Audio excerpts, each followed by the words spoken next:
The Capitals re-sign Hendricks Lapierre to a one-year prove-it deal.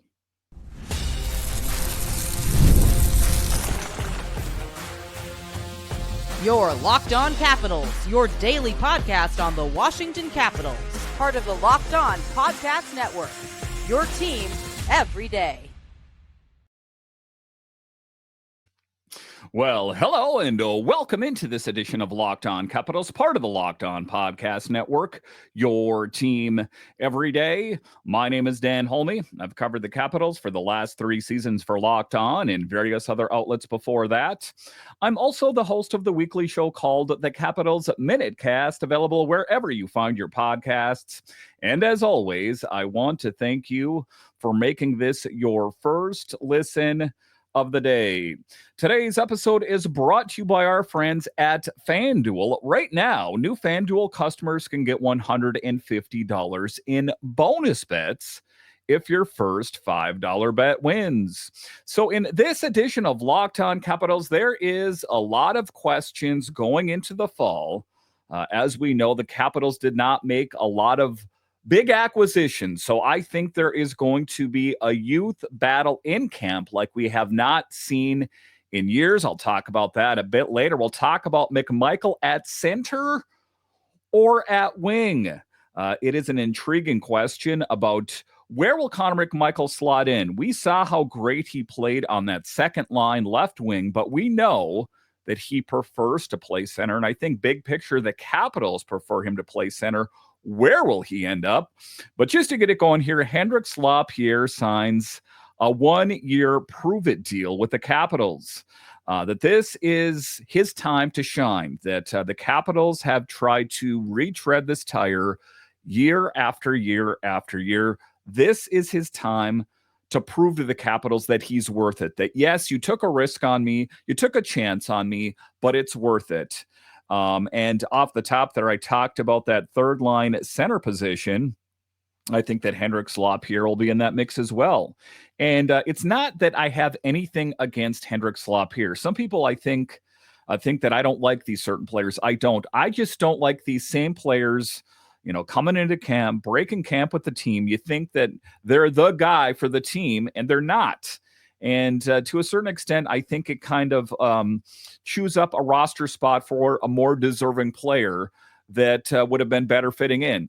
Last season, going into the fall, after camp, we thought that Hendricks Lapierre, that was the answer at the third line center position. It wasn't. So this is the time for him to shine. Now, to be clear here, he can play on the big team. He can play in Hershey.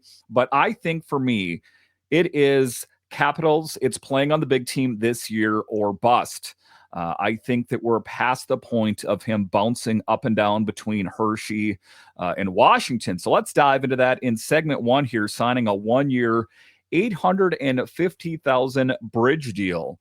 It's a one-way deal, so he'll get paid the same whether he's playing in DC or in Hershey.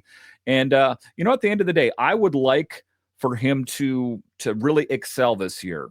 To do what Connor McMichael did this past season and just really solidify his spot into the lineup, that he doesn't have to worry about that. If he's not going to play good enough, he's going to get sent down to Hershey. Just go out there like you're playing for your career, because you are. At this point, when you're signing a one-year $850,000 contract, it is time to prove to the organization that you're deserving of to be here. But let's be real here. It's not a guarantee. It's a bet.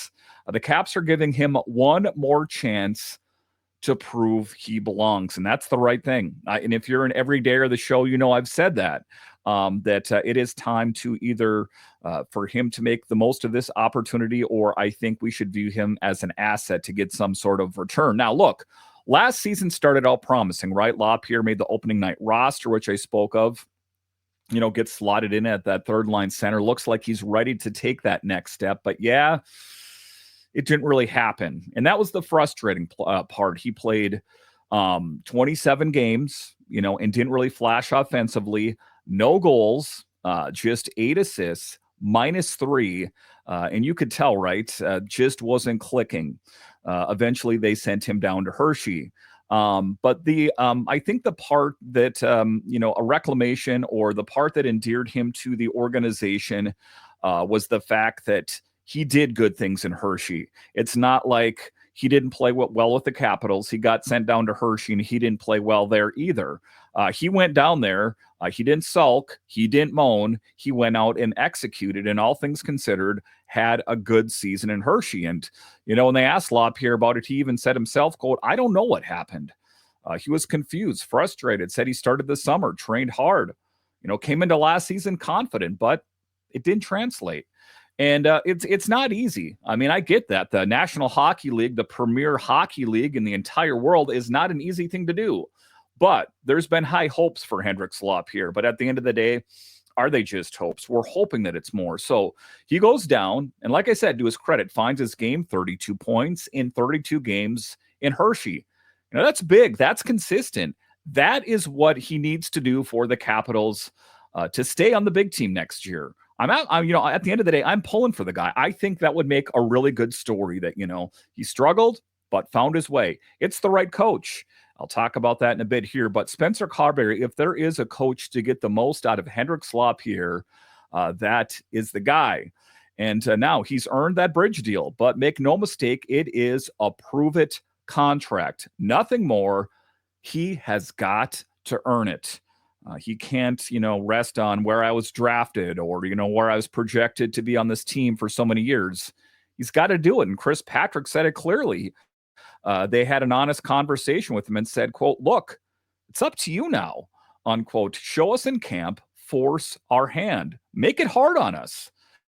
But if there was a season to do it, it is now. The Capitals went out, they swung and missed on some names during free agency, and they very well might sign a guy. But as for right now, there are positions up for grabs, and Hendricks Lapierre, it is up to you to seize the moment. But like what Chris Patrick said, up to you. And I think that's fair, right? The third line center job is wide open. In the next segment, I'll talk about Connor McMichael, but I liked him at the wing as well. So, but there are other guys in the mix, and I'll talk about that later in the show. But for Lapierre, it's simple. You want to stay produce.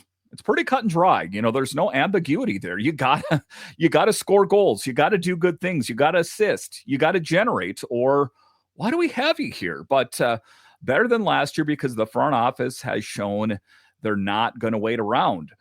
We saw it with Lars Eller. If a kid isn't ready, they'll go get a vet.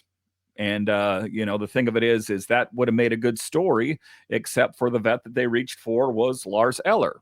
And to be clear here, I think they were hoping that it was a bit of the vintage Lars Eller, the one from 2018. So a big picture here, a big camp for Hendricks ahead. We'll see if he's ready. But, at the end of the day, I am not anti-Hendricks Lapierre. I definitely am not. But like I said, the thing that I don't like is just kind of what we've seen from him so far. A lot of hope, a lot of promise. All of that hope and promise dashed the last couple seasons here. That I hope this is the season that he comes into camp, a man on a mission. And like I said, if there was a season to do it, this team is making changes from being an older team to a younger team. And he's, one of the older guys in the mix now. In the final segment, I'll talk about the young talent, that this is his time to seize the day. Can he do it? The ball is in his court. All right, so coming up here after the break, we'll talk about Connor McMichael at center, at wing. I'll discuss straight ahead.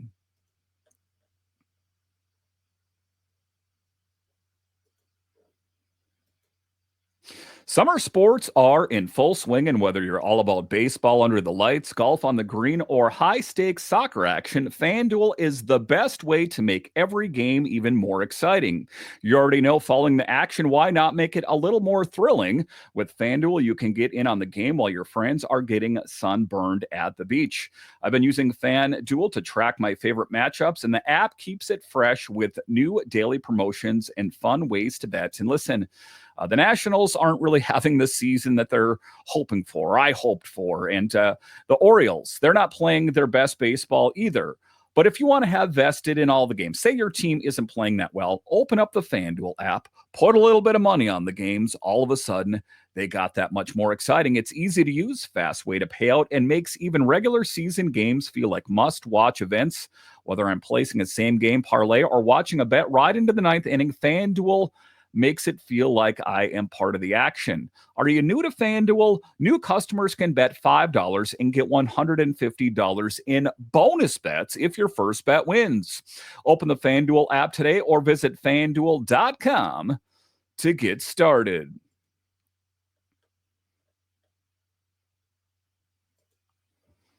All right, welcome back into this edition of Locked On Capitals, part of the Locked On Podcast Network, your team every day. You can find me over on Twitter. It's at DanCaps218. You can find the show on Twitter. It's at Locked On Caps. So questions galore. And one key storyline going into next season is going to be Connor McMichael. Listen, we saw him put up career best numbers, thrived on that second line with Pierre-Luc Dubois. And I think that he deserves a lot of credit. Also, a great head coach, putting him in the right spot. But Connor McMichael can play center. He can play wing. And last season, it was primarily second line left wing. But there is a gaping hole on that third line center position. Is it going to be Hendricks Lapierre? Is it going to be Connor McMichael? Or is it going to be question mark? Let's dive into Connor McMichael in the next segment here, segment 2, and talk about potentially where he could fit. As at the end of the day, I think it would be a good fit at center, but let's talk about it. Huge season, like I said, last year. Career numbers, 26 goals, 31 assists, 57 points. Big time jump. Highs across the board. And the wild part, he did it all while playing on the left wing. So now the question is, like I said, do the Caps move him back to center? Lars Eller is gone. And you've got Strome on the top line, Dubois on line 2, Nick Dowd on the fourth line, but third line center. The third line in general is something that Chris Patrick said he wanted to address.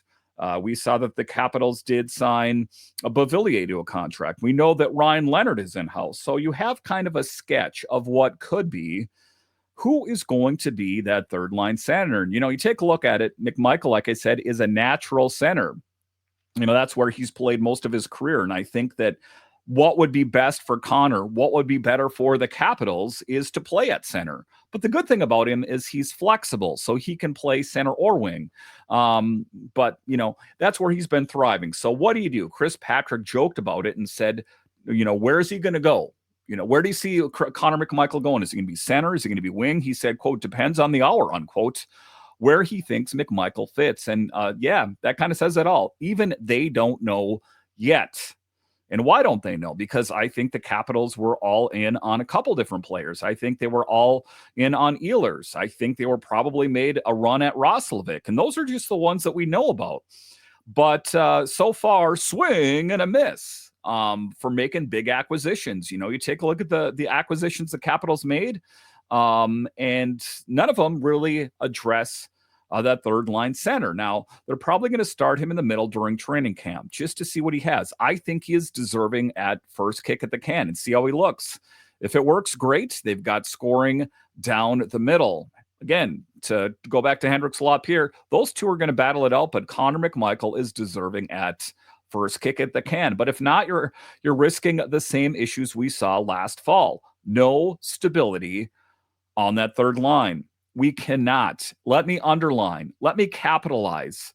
Let me highlight. Let me do whatever I have to do to make it abundantly clear the Capitals cannot go into the 25-26 season with questions at the third line, generally, specifically the third line at center position. They've got to get it done. And if it's not in-house, then they're going to have to go out. So Connor McMichael, the front runner. Again, if none of these other guys gel, I'm talking about players that we know. Hendricks Lapierre. Like I said, there's going to be a lot of young talent that's going to be in camp as well.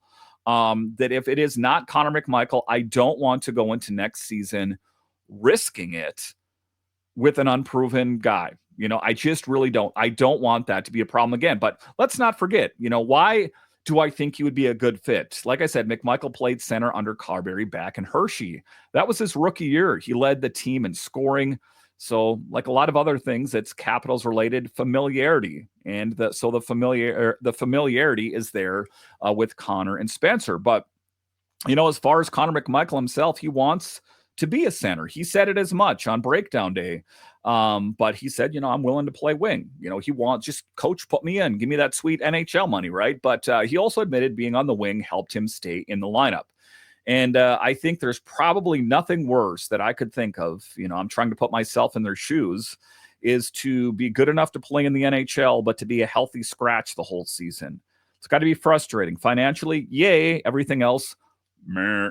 So I think that Connor McMichael, and I don't, to be clear here, don't walk away from this thinking I think he's going to be a healthy scratch. I just, that's what, Connor himself said, that, if I got to play wing, if I'm in, if that's going to keep me in the lineup, good. So I think that, he's going to do whatever he has to do to stay in the lineup, but I don't think he is in danger of not working, because at the end of the day, if it doesn't work at center, they'll just push him back over to wing. So we'll see how it all plays out, right? It's still early. It's July.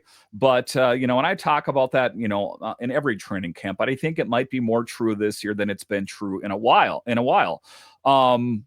Is that there's a lot of questions at those different positions. A veteran-laden team for years and years and years is finally making changes. We saw pretty big changes last summer. I think that, they're not going to go outside of the organization and make those same kind of changes. But I think that you're going to see this team move in a younger direction. That, they tried to get that veteran player out there. I think that this is a prime opportunity for this team to see what its youth has. Cristall, Leonard, Miro, at some point, Ilya Protas, Cole Hudson, these kind of guys. Maybe not next year, but the year after. But I think some of those players, I think Miro could make the team. I think Cristall, a lot of these guys could make the team. So it's going to be interesting. But like I said, if McMichael grabs that third line center role and makes it work, that is a huge win for this team. Big question answered. Go into next season with stability, because I know they paid Lapierre that money, but it's not a lot of money in NHL terms. But like I said, doesn't work. We would, have other questions at the trade deadlines. A lot is riding on Connor McMichael and where he's going to fit in the lineup. But as we take a look at it, I think that he is the front runner. I think that he very well could seize the opportunity and make that his own. And, you kind of take a look at it, then who is going to play the second line left wing? You're asking me. Andrew Cristall. I really think he could do that. And then, you take a look at the third line. Like I said, you have Beauvillier, you have Ryan Leonard. But, it's going to depend on what we see from Ryan Leonard, right? I think that, if he is just a fraction of who we think he's going to be, he could get slotted higher up in the lineup. So a fun season to watch. How excited are you as Capitals fans? McMichael at center, Cristall out there on left wing, Ryan Leonard in the mix, Miro maybe even in there. Kind of the thing that we have talked about as Capitals fans for years, to finally give the youth a chance, very well might happen in the 25-26 season.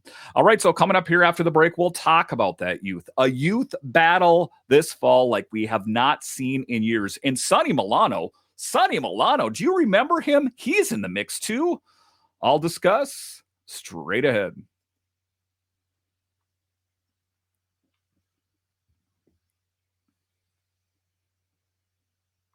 All right, welcome back into this edition of Locked On Capitals, part of the Locked On Podcast Network, your team every day. The best way that you can help grow the show is to subscribe to Locked On Capitals on YouTube and comment anything down below. All right, in the final segment here, we're talking about the youth battle this fall. Names that are quite familiar to me, should be familiar to you if you watch and listen to the show. I talk about this. If you pay attention to the team at all, more specifically, the Capitals development camp going on and wrapping up here, that those names were the ones that were spoke of. And Sonny Milano, a guy that was sidelined, due to some sort of injury that we're not really sure of, could be in the mix as well. So let's talk about the youth battle And where does Sonny Milano fit into this whole thing? Let's talk about that in segment 3. So taking a look in the piggy bank for the Capitals, about $5 million in cap space and a whole lot of bodies out there fighting for not too many jobs. There's some jobs out there, but I think that I think that the jobs that are open are somewhat spoken for. We talked about third line center, but who are the players in the mix? To a certain extent, it is your usual suspects for part of them and some newer names to the list. Ivan Miroshnichenko. The kid is knocking it. Legit NHL shot, could surpass people in camp. It's my take on it. However, he kind of falls into that same category somewhat of Hendricks Lapierre. Made the team, not quite good enough, gets sent down to Hershey. But I think what we saw from Ivan Miroshnichenko last year down in Hershey, for me, early indicator shows to me that he is, in fact, NHL ready. Let's see him prove that to all of us in camp as well. But I think Ivan Miroshnichenko could be in the mix as well. Andrew Cristall. I think he has a real chance of joining the Capitals. But the good thing about this season, say he is not good enough, or, what we saw from him in camp is not good enough. He can actually play in Hershey this year, which is, as a Capitals fan, not what you want to hear. We want to see him in a Capitals jersey, right? And I think there's a possibility that he is a fan favorite. What do we know about him? Slick hands. And like I said, finally eligible to play in Hershey. Huge. Ethan Frank, goal scorer. Can he crack the bottom 6? He's another guy last year that was in the mix. And then all of a sudden it was, Anthony Beauvillier got acquired. Then he wasn't in the mix so much anymore. But Ethan Frank, what do we know about him? The need for speed. Won the fastest skater in the AHL contest. The guy can really book it, if you know what I mean. And I think that he is a deserving as well. But, you take a look at it, that is some pretty elite company. Miro, Cristall, Ethan Frank, and then a couple names that are names that should be familiar to you, but maybe not thought of to be on the Capitals roster next season. And Bogdan Treneyev and Henrik Rubinski.